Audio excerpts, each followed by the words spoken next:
آج 40 نووی کی جو حدیث ہم پڑھ رہے ہیں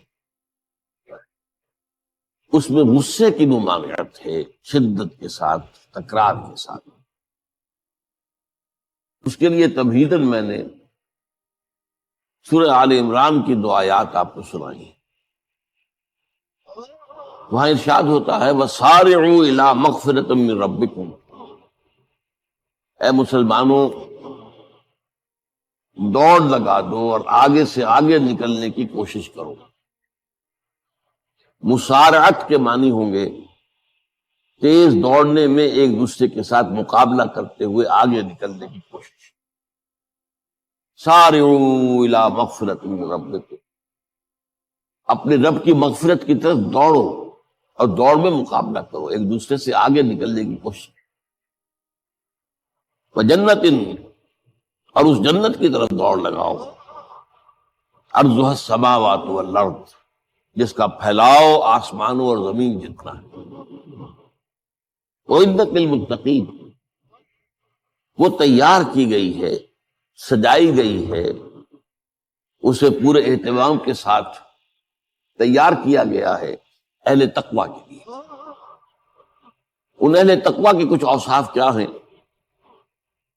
الذین ينفقون فی السراء والضراء،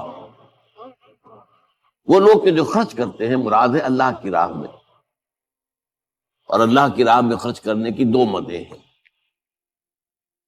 اللہ کی رضا کے لیے اس کے بندوں میں سے جو محتاج ہوں، جن کو کوئی ضرورت لاحق ہو، ان کی مدد کریں، یتیم ہوں، بیوائیں ہوں، مسکین ہوں، کوئی قرض تلے دب گئے ہوں، وہ سب کے سب اس میں آ جائیں۔ لہذا دوسری مت کیا ہے؟ وہ ہے اللہ کے دین کے لیے خرچ کرنا،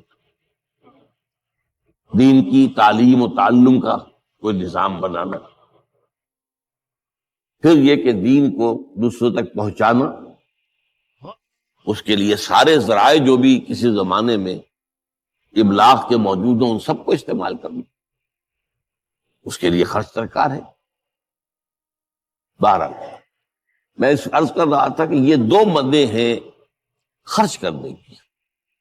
الذین ينفقون فی السراء والضراء، مسرت کی حالت میں آدمی کے پاس کافی ہے، غنی ہے، تب خرچ کر رہا ہے تو ظاہر بات ہے اس حالت میں طبیعت پر اتنا بوجھ نہیں ہوتا خرچ کرنے میں، لیکن خود تنگی محسوس کر رہا ہو پھر خرچ کرے، یہ گویا کہ اس سے اگلا ایک قدم ہے، ضراء ہے، تکلیف کے اندر بھی ہو تو خرچ کرے۔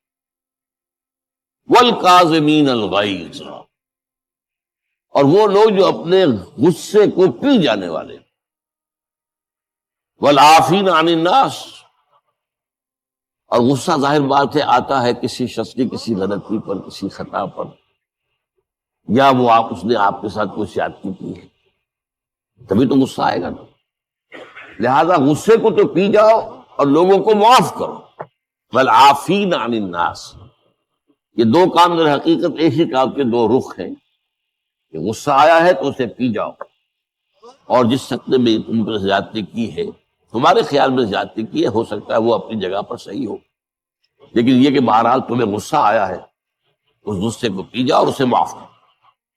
واللہ یحب المحسنین، اور ظاہر بات ہے کہ اللہ تعالیٰ کو تو ایسے محسنین ہی پسند ہے۔ اب یہاں بھی نوٹ کر لیجئے وہی درجہ احسان جو ہم پڑھ چکے ہیں بڑی تفصیل سے، حدیث جبرائیل کے حوالے سے گفتگو شروع ہوئی تھی، بعد میں پھر بھی مختلف مواقع پر گفتگو آتی رہی، اور اگلی حدیث میں پھر آ رہی ہے۔ احسان کسے کہتے ہیں؟ تو اللہ تعالیٰ کو ایسے محسن جو اپنے اس دین کو خوبصورت بنا لے، دین ان کا جو ہے اور دینی زندگی ان کی جو ہے وہ دل کو لبھانے والی ہو، وہ لوگوں کو پسند آنے والی ہو، بلکہ یہ کہ اس کے اندر جو ہے وہ حسن جو ہے دل آویزی پیدا ہو جائے۔ اس آیت کے حوالے سے میں آج پھر حدیث آپ کو سنا رہا ہوں۔ اس کے راوی حضرت ابو ہریرہ ہے رضی اللہ تعالی عنہ، انہوں نے ذکر کیا ہے، اور اس کی روایت جو ہے امام بخاری نے کی ہے رحمہ اللہ، ان رجلا قال للنبی صلی اللہ علیہ وسلم، ایک شخص نے حضور صلی اللہ علیہ وسلم سے عرض کیا اس سے نہیں، حضور مجھے کچھ وصیت فرمائیے۔ اوصا یوسی ایسان، وصیت کر، وصا یوسی توصیتن، اس کے معنی بھی وہی ہے۔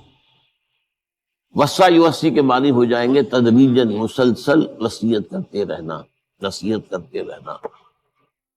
اور ایک ہے، ایک مرتبہ آپ نے ایک بات کہہ دی، اوصی نہیں، مجھے وصیت فرمائی، مجھے نصیحت فرمائی۔ قال لا تغضب، آپ نے ایک ہی بات فرمائی، غصہ نہ کیا کرو، مغلوب الغضب نہ ہو جایا کرو کہ غصہ آئے اور تم پر چھا جائے، تمہارے اوپر اپنا غلبہ کر دے۔ فردد مرارا، اب اس شخص کے دل میں شاید کوئی اور بات تھی، اس نے پھر پوچھا، سے بھی حضور بس کیجیے وصیت کی۔ آپ نے پھر فرمایا لا تغضب، پھر پوچھا، وہ تکرار کرتا رہا اور حضور نے بھی ہر مرتبہ وہی بات دی۔ اب اس سے اندازہ ہو جاتا ہے کہ یہ اس بات کتنی اہم ہے۔ کب پہلی بات تو میں آپ کو یہ بتا دوں کہ غصہ آ جانا کوئی غیر فطری بات نہیں، غصہ اللہ تعالیٰ نے انسان میں رکھا ہوا ہے۔ البتہ غصے کے اعتبار سے حضرت حسن، غالباً حسن بصری رحمہ اللہ، ان کا ایک قول بڑا حکیمانہ ہے، بہت حکیمانہ ہے۔ وہ فرماتے ہیں کہ ایک انسان تو وہ ہوتا ہے جو پورا انسان ہوتا ہے، مکمل انسان،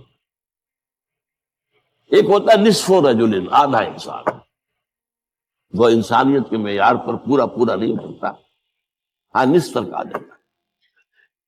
اور ایک انسان ہوتا ہے لیس برجل، وہ انسان ہوتا ہی نہیں، وہ حیوان ہوتا ہے۔ پورا انسان وہ ہے جسے غصہ دیر میں آئے اور جلدی رفع ہو جائے، اور آدھا انسان وہ ہے جسے غصہ جلدی آئے لیکن جلدی رفع بھی ہو جائے، یا دیر میں آئے تو دیر میں رفع ہو، یہ دونوں برابر ہو جائیں گے۔ جلدی غصہ آیا جلدی ختم بھی ہو گئے، دیر میں آیا دیر لگا دی جانے میں بھی۔ اور جو شخص سرے سے انسانیت کا مستحق ہی نہیں کہ اسے انسان مانا جائے، انہیں غصہ جلدی آ جائے اور دیر میں جائے، وہ اصل میں پھر انسان، وہ اخلاقی اعتبار سے پورا انسان کہلانے کا مستحق ہے۔ تو غضب کے اعتبار سے یہ تین درجے جو ہے وہ سامنے ہیں۔ پھر مزاجوں کی بات بھی ہوتی ہے، اللہ تعالیٰ نے مختلف مزاج بنائے ہیں۔ بعض طبائع کے اندر جمال کا عنصر زیادہ ہوتا ہے، جمالی شخصیت، خوبصورت شخصیت طبعا۔ بعض جلالی مزاج کے لوگ ہوتے ہیں، ہمارے بزرگوں میں بھی ہوتا ہے، دیندار لوگوں میں بھی ہوتا ہے، یہاں تک کہ نبیوں میں بھی ہے۔ حضرت موسیٰ علیہ السلام جلالی طبیعت کے آدمی تھے۔ آپ کو معلوم ہے کہ واقعات تو ہمارے سامنے ہیں جو قرآن میں موجود ہیں۔ ایک قبطی کا اور ایک اسرائیلی کا جھگڑا ہو رہا تھا، اس اسرائیلی نے مدد مانگی تو حضرت موسیٰ نے ایک مکہ لگایا ہے اس قبطی کو اور اس کی جان نکال دی۔ تو ان کے غضب کا، ان کی جلالی طبیعت کا یہ عالم۔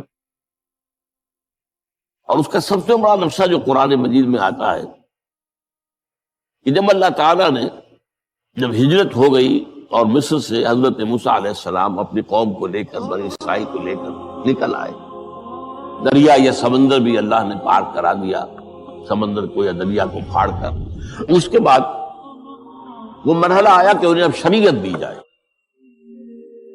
اس لیے کہ اصل میں ہجرت کے بعد پھر شریعت آتی ہے۔ ہجرت سے پہلے کا وقت جو ہے وہ تو ایک کشاکش کے اندر گزرتا ہے، جیسے کہ 12 برس حضور کے مکے میں ہے، ایک کشاکش ہے جسے ہم عام طور پر کشمکش کہہ دیتے ہیں، ایک سٹرگل ہے، اس میں مصیبتیں ہیں، تکلیفیں ہیں، ماریں کھائی جا رہی ہیں وغیرہ وغیرہ۔ تو ابھی کسی تفصیلی شریعت کے لیے جانے کا موقع نہیں تھا۔ نماز بھی جا کر 5 وقتہ جو ہے وہ سن 1190 میں فرض ہوئی ہے، یعنی آپ سمجھئے کہ ہجرت سے 1-1.5 سال پہلے۔ اس کے علاوہ زکوٰۃ کا کوئی نظام ابھی باقاعدہ کہ یہ اتنے میں سے اتنا کوئی نہیں۔ ہاں عام طور پر لفظ زکوٰۃ استعمال ہوا ہے. اپنے مال کو پاک کرو، پاک کرتے رہا کرو، مال میں سے صدقہ خیرات نکالتے رہا کرو، اس سے وہ مال پاک ہو جائے. تو اسی طریقے سے جو ہجرت آئی حضور پر، جو ہجرت کے بعد شریعت نازل ہوئی مدینہ منورہ میں، اور دورہ ترجمہ قرآن میں یہ بات واضح میں کر دیا کرتا ہوں کہ اس شریعت کا بلو پرنٹ جو ہے، یہ لفظ آپ میں سے بہت سے حضرات جانتے ہوں گے، کوئی عمارت بنانی ہو تو اس کا جو نقشہ بنتا ہے پہلا وہ ایک نیلے کاغذ پر بنتا ہے، بلو پرنٹ. تو بلو پرنٹ جو ہے اس شریعت محمدی علی صاحب الصلاۃ والسلام کا، وہ سورہ بقرہ میں کیا. پھر اس میں جو تفاصیل کے اور پورے جو خد و خال آئے ہیں، وہ پھر سورہ نساء اور سورہ مائدہ اس کی تکمیل کی شروع. بہرحال جب حضرت موسیٰ کو ہم اللہ تعالیٰ نے طلب کیا 40 دن کے لیے کوہ طور پر، اس کو ہم چلا بھی کہہ سکتے ہیں، 40 روز کی اللہ تعالیٰ نے ان سے ریاضت کروائی، مشقت، روزہ اور یہ کہ عبادت اور ذکر الہی. اس کے بعد انہیں اللہ نے تورات عطا فرمائی.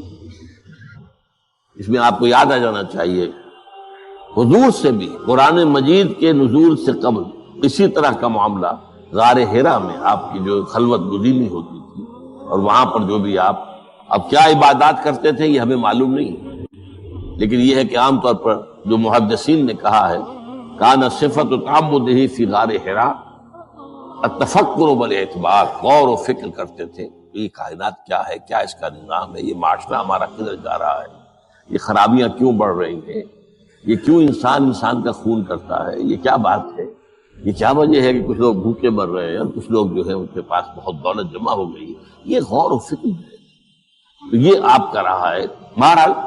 لیکن یہ کہ تخلیہ اور غار میں آپ کا قیام یہ اپنی جگہ پر سب. تو اسی طریقے سے وہاں 40 دن کا معاملہ ہوا حضرت موسیٰ علیہ السلام سے.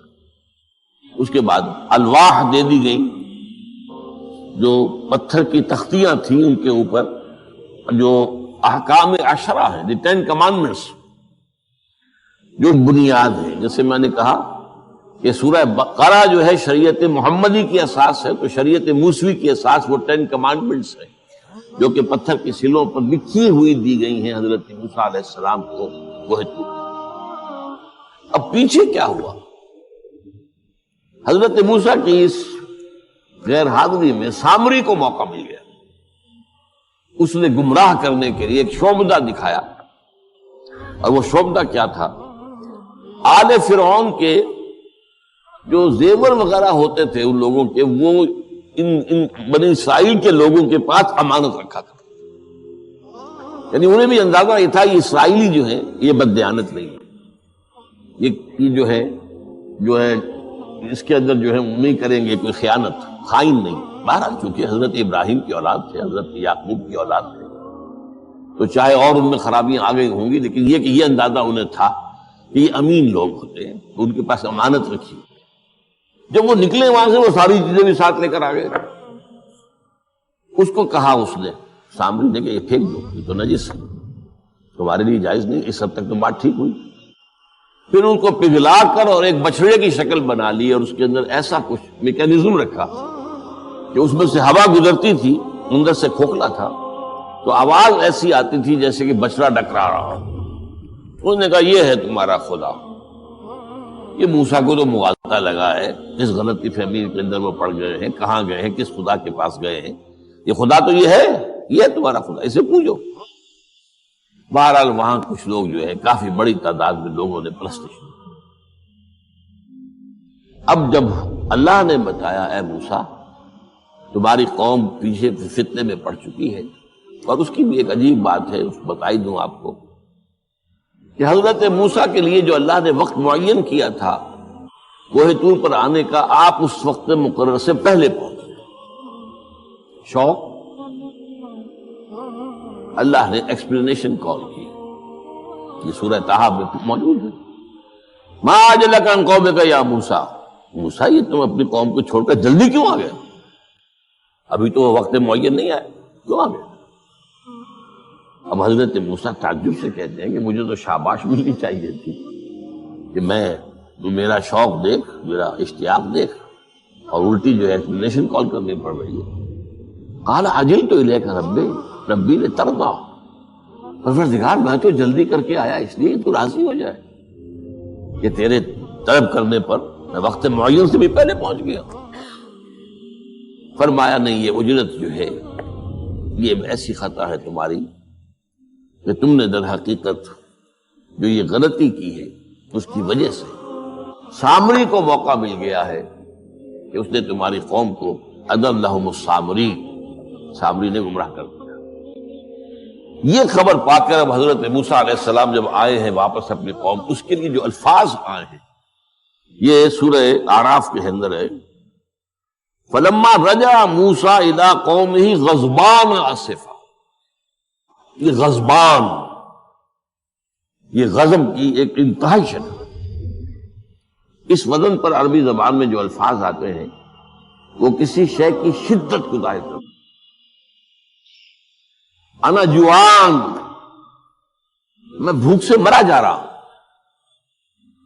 انا عطشان، میں پیاس سے مرا جا رہا ہوں۔ اسی طرح رحمان، جس میں رحم جو ہے وہ ٹھاٹھے مارتے سمندر کے مانند ہے۔ تو اس وزن پر جو الفاظ آتے ہیں اسی وجہ سے غضبان، تو میں کہہ رہا تھا یہ ہے جلالی طبیعت حضرت موسیٰ علیہ السلام کی۔ تو انہیں جب یہ اندازہ ہوا کہ میری قوم کے لوگ جو ہے وہ اس طریقے سے گمراہ ہو گئے، مشرک ہو گئے، وہ شرک بھی جلی شرک، خفی شرک نہیں، باقاعدہ ایک پرستش جو ہے ہو رہی ہے ایک بشرے کی، اسے خدا مانا جا رہا ہے۔ اسفا، بہت ہی متاسف۔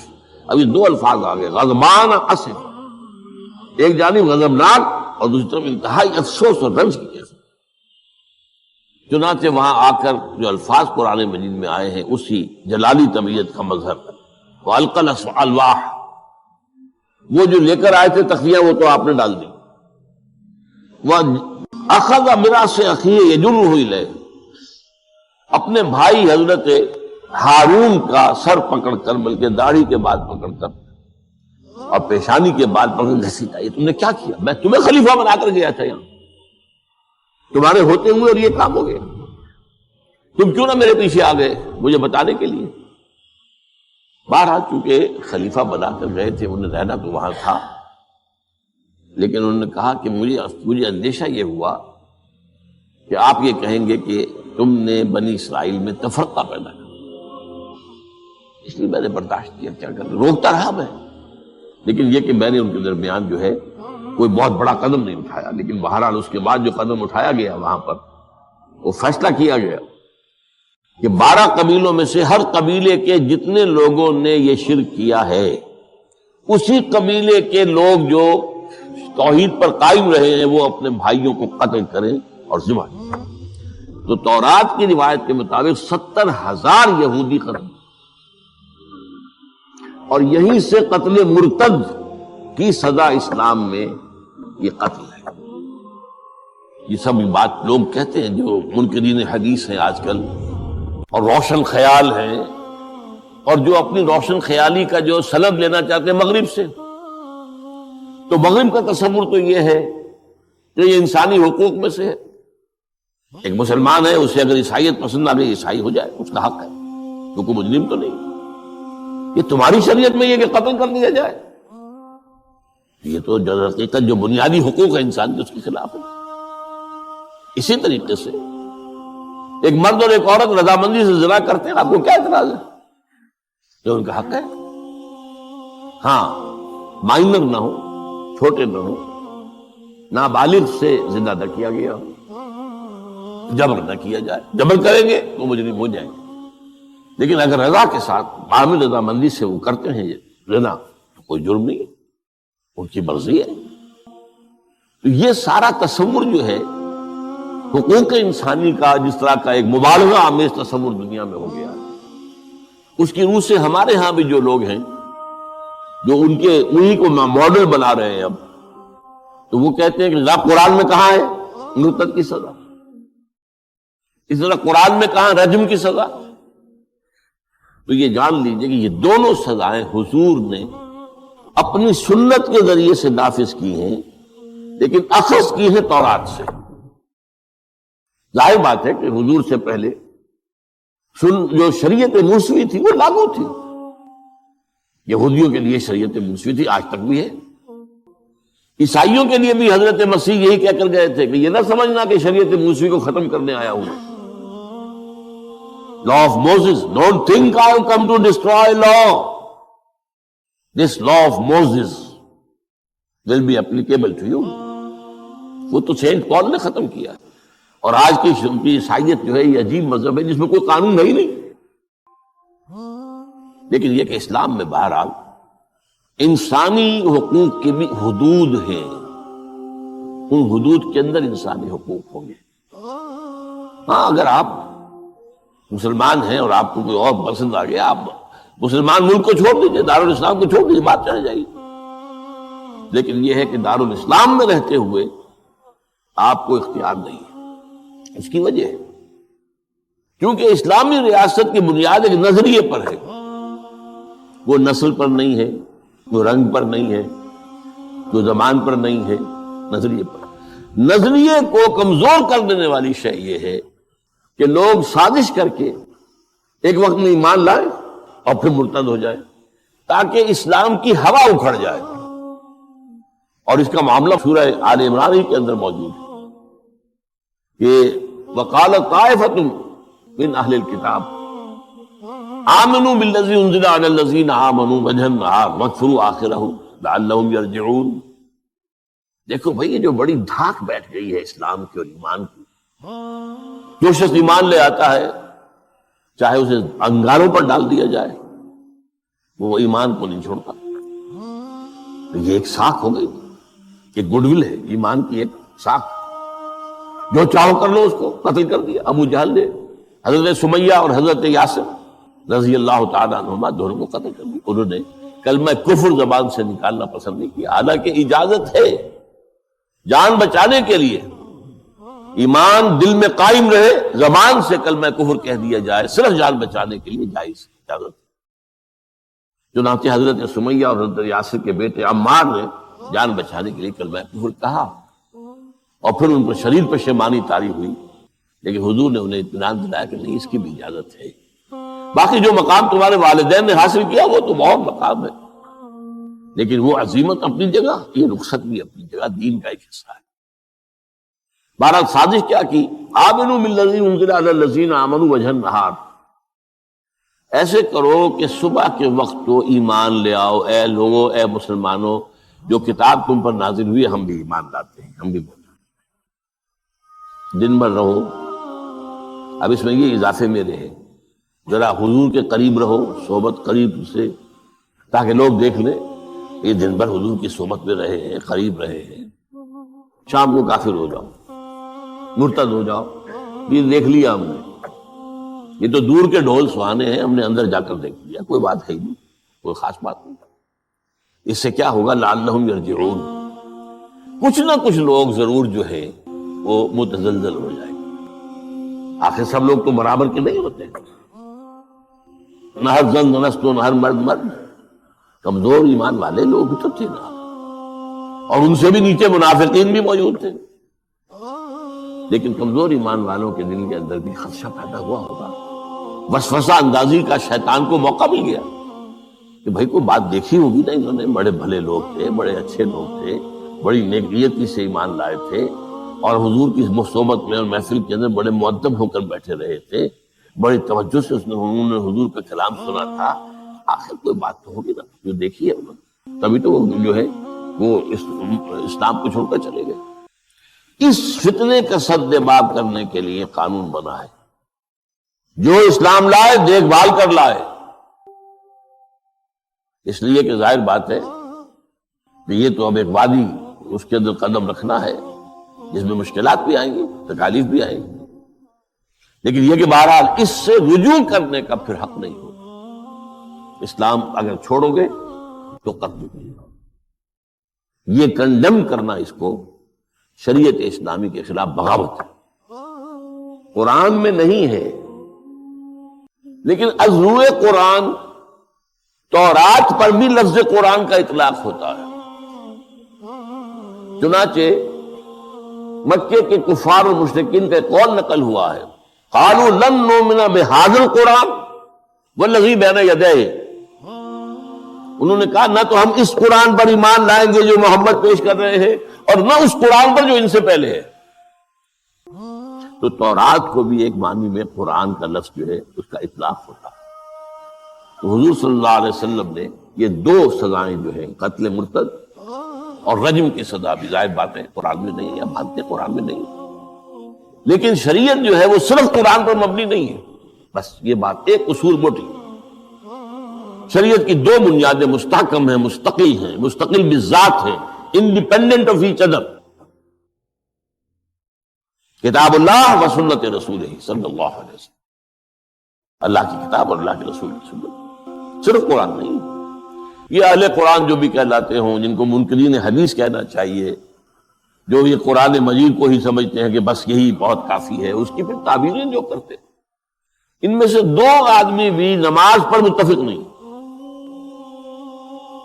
نماز کتنی ہوں گی، نماز ہے بھی کہ نہیں، صلاۃ کے معنی نماز ہے بھی کہ نہیں، نہیں متفق نہیں، کیسے ہوں گے؟ تو سنت رسول سے معین ہوا ہے، صلو کما رأیتمونی اصلی، نماز پڑھو جیسے مجھے دیکھتے ہو میں نماز پڑھتا ہوں، سارا معاملہ تو اس سے۔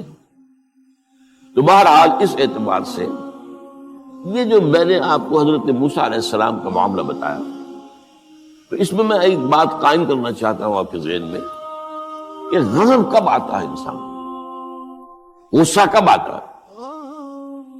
کسی نہ کسی حمیت پر زد پڑتی ہے تو غصہ آتا ہے،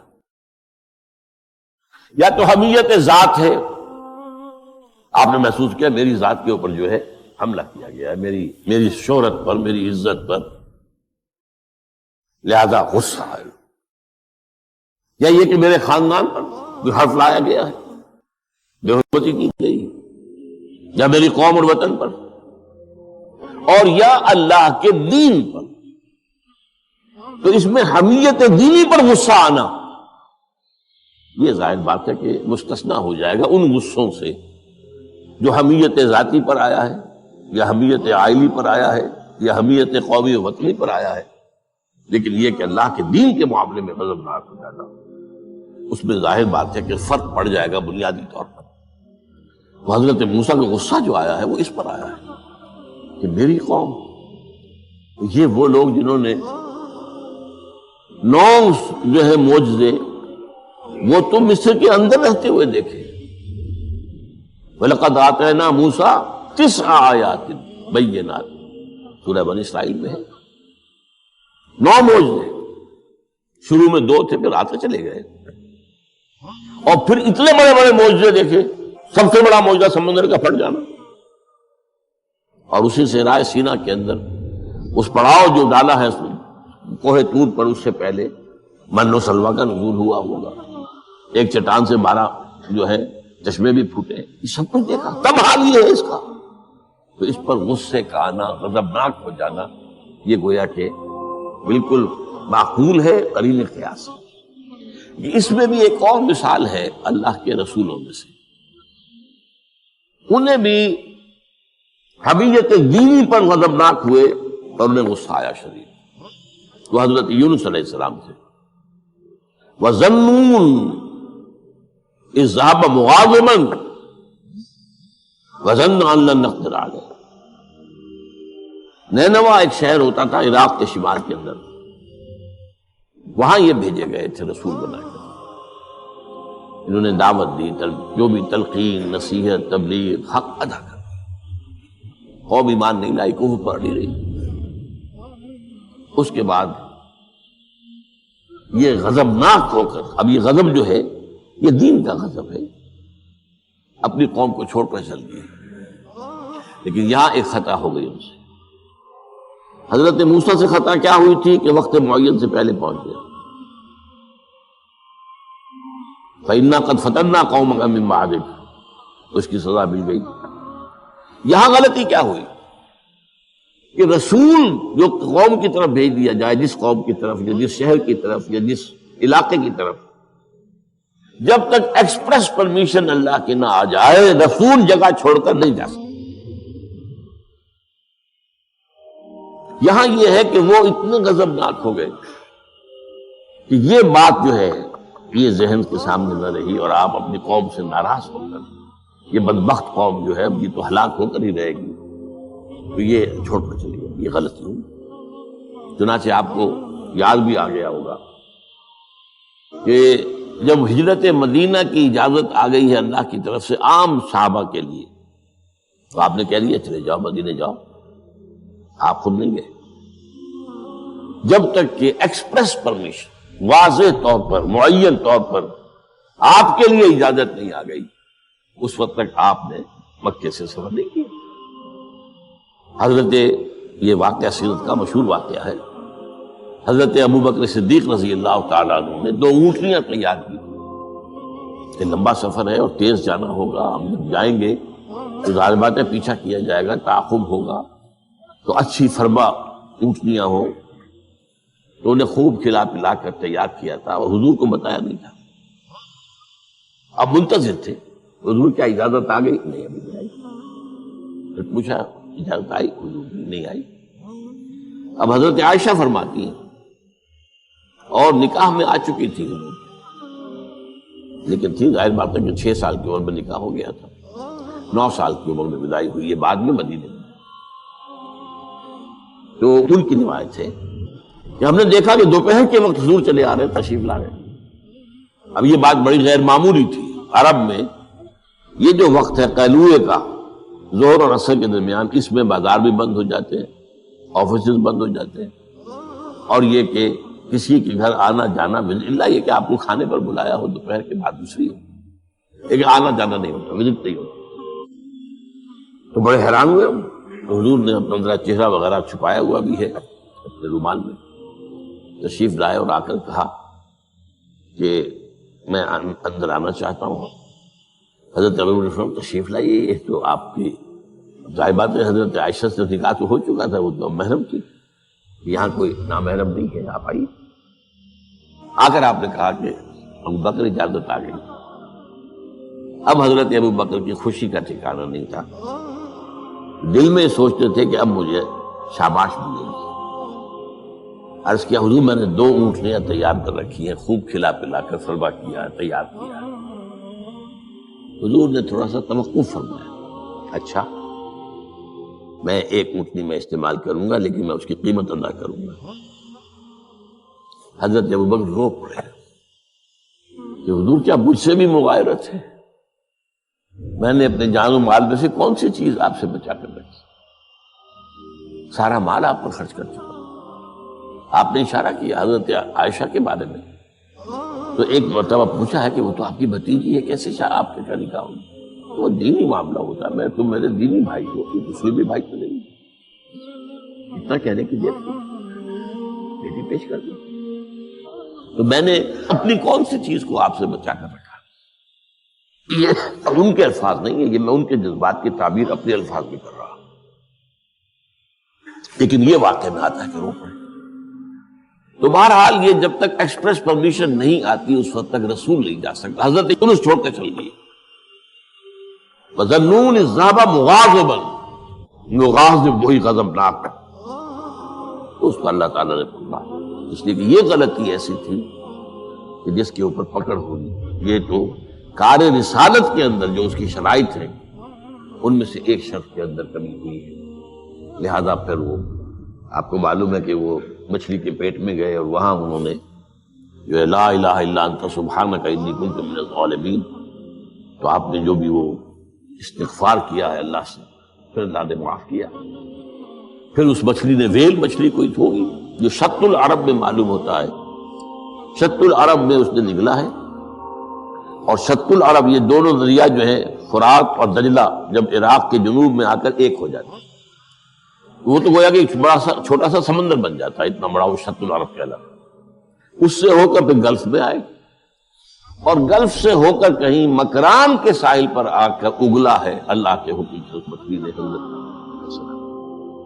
اس پر ایک تحقیقی مضمون وثاق میں ایک زمانے میں شائع ہوا تھا، میں اب اس وقت کی تفصیل میں نہیں جا سکتا، کہ اس علاقے میں حضرت یونس علیہ السلام کو اور پھر وہ اس کے ساحل پر پڑے تھے، تو معلوم ہوا کہ یہاں پر غضبناک ہو جانا اگرچہ تھا حمیت دینی کی وجہ سے، لیکن وہاں بھی جو بنیاد ہے دین کی اور جو اس کے جو شرائط ہیں ان میں سے کسی کو کراس کرنے کی اجازت نہیں۔ اس میں سے اگر کسی رسول سے بھی ہوا ہے تو پھر یہ کہ اللہ تعالیٰ کی طرف سے گرفت ہوئی ہے۔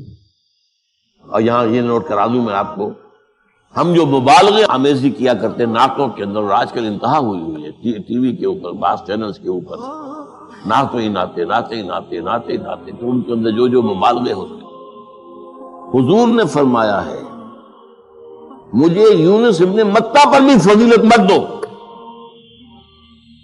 اب یونس ابن متہ وہ ہیں واحد رسول جن سے کچھ خطا ہوئی ہے اور جس پر سزا ہوئی ہے، باقی اور رسولوں میں سے کسی کے ساتھ ایسی بات ثابت خطا ہوئی ہے حضرت موسیٰ سے بھی، ما عجلک عن قومک یا موسیٰ، لیکن خطا جو ہے اس کی کوئی سزا حضرت موسیٰ کو نہیں ملی۔ واحد رسول ہیں حضرت یونس علیہ السلام، الا قوم یونس، اور اس کا جو فائدہ پہنچا ہے، یہ جو آج کی جدید اکاؤنٹنگ ہے، debit and credit, Hare debit کے اگینسٹ کوئی انٹری برابر کی جو ہے کریڈٹ کی ہوگی، ہر کریڈٹ کے اگینسٹ ڈیبٹ کی ہوگی۔ یہ جو ڈیبٹ ہوا حضرت یونس کے خلاف، یہ کریڈٹ بن گیا قوم کے خلاف، قوم کے حق میں، کہ عذاب کے آثار شروع ہو گئے، جس کے بعد کہ کسی قوم کے لیے دروازہ بند ہو جاتا ہے توبہ کا، جیسا کسی فرد کے لیے جب موت کے آثار شروع ہو جائیں اب توبہ کا دروازہ بند، تو جب وہ عذاب کے آثار شروع ہو گئے وہ قوم کو یاد آ گیا کہ یہ بات وہی ہو گئی جو یونس کہا کرتا تھا علیہ الصلوۃ والسلام۔ گھروں سے نکلے آئے، پوری قوم باہر آ گئی اور چیخ چیخ کر، رو رو کر، گر گرا کر اللہ سے معافی مانگی، دعائیں کی، تو اللہ نے ان پر سے عذاب ڈال دیا۔ تو سورہ یونس میں اس کو بیان کیا گیا ہے کہ عذاب الہی کے جب شروع ہو جائے آثار پھر وہ ٹل نہیں سکتا، الا قوم یونس، کے صرف ایک ہی مرتبہ ہوا ہے، استثناء ہے واحد، حضرت یونس علیہ السلام کی قوم۔ اب آخری نقطہ میں آپ کو بتا رہا ہوں، اس حدیث میں ایک بات بڑی اہم ہے، یہ جو آپ نے فرمایا لا تغضب لا تغضب لا تغضب لا تغضب، ایک محسوس ایسا ہوتا ہے کہ یہ در حقیقت ہے شخصی تشخیص اور علاج۔ جو روحانی معالج ہوتے ہیں، ظاہر بات ہے کہ رسول یزکیہم، روحانی معالج سے تزکیہ کرتے ہیں، اسی طرح ہمارے ہاں صوفیہ جو ہیں جنہوں نے اپنا تزکیہ کرایا ہوتا ہے کسی بزرگ سے، وہ پھر دوسروں کا تزکیہ کرتے ہیں، یہ ایک سلسلہ ہے جو چل رہا ہے۔ تو اس میں یہ ہے کہ اس تزکیے کے اندر پی پی کال، مطلب یہ نہیں کہ ایک ہی بات سب کو بتائی جا رہی ہے، ایسے بھی اذکار اور عاد ہیں جو حضور نے سب کو بتائے۔ ہر نماز کے بعد بعض اذکار ہیں، اللہم اعنا علی ذکرک و شکرک و حسن عبادتک، ایک وہ ہے اللہ تعالیٰ کی حضور کی طرف سے کہ یہ پڑھا کرو، آپ پڑھا کرتے تھے، یہ سب کے لیے۔ لیکن ایک ہے پرسنل، اس لیے کہ اس روحانی معالج کا کے اندر یہ صلاحیت ہونی چاہیے کہ وہ اشخاص کے اندر جو ذاتی، اب کسی کے اندر کوئی مرض ہے، کسی میں کوئی مرض ہے، کسی کے اندر دولت کی محبت زیادہ ہے، کسی کے اندر غصہ جو ہے وہ بہت تیز ہے، کسی کے اوپر شہوت کا غلبہ بہت زیادہ ہے، تو وہ جو کال ہے وہ ہوگی پرسنل کال۔